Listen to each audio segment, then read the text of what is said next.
నందమూరి క్యాంపులో రత్తాలు రచ్చ. వరుసగా పవన్ కళ్యాణ్, చిరంజీవి సినిమాల్లో ఐటెం సాంగ్లు చేసిన లక్ష్మీరాయ్ ఇప్పుడు ఇలాంటి ప్రత్యేక గీతాలకి పేరు గడించింది. సర్దార్ గబ్బర్ సింగ్ ఫ్లాప్ అయినా కానీ అందులో ఆమె చేసిన తోబా తోబా పాట మాసును ఊపేసింది. ఇక రత్తాలు సంగతి చెప్పనే అక్కర్లేదు. ప్రస్తుతం ఎవరి నోట విన్నా అదే పాట నానుతుంది. చిరంజీవి రీఎంట్రీలో ఫస్ట్ సాంగ్ కావడంతో ఫ్యాన్స్ ఈ పాట వచ్చినప్పుడు చేస్తున్న రచ్చ అలా ఇలా ఉండట్లేదు.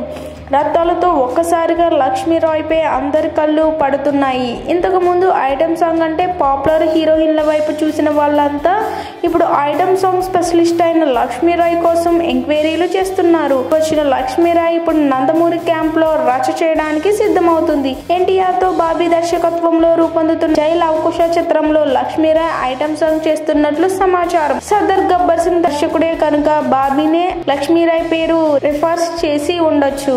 ఐటెం సాంగ్ స్పెషలిస్టులు ఈ మధ్య తక్కువైపోతున్నప్పటికీ లక్ష్మీరాయ్ మాత్రం వరుసగా అలాంటి ఆఫర్లతో కదం దొక్కుతుంది. యంగ్ టైగర్ తో రత్తాలు వేసే చిందులకి మరోసారి మాస్ జనాలు చొక్కా బొత్తాలు ఊడిపోవడం గ్యారంటీ. మంచు విష్ణుతో 45 కోట్ల సినిమా భక్త కన్నప్ప రీమేక్. దీని గురించి చాలా ఏళ్లుగా టాలీవుడ్ లో చర్చ జరుగుతుంది. ముందు కృష్ణంరాజు ప్రభాస్ హీరోగా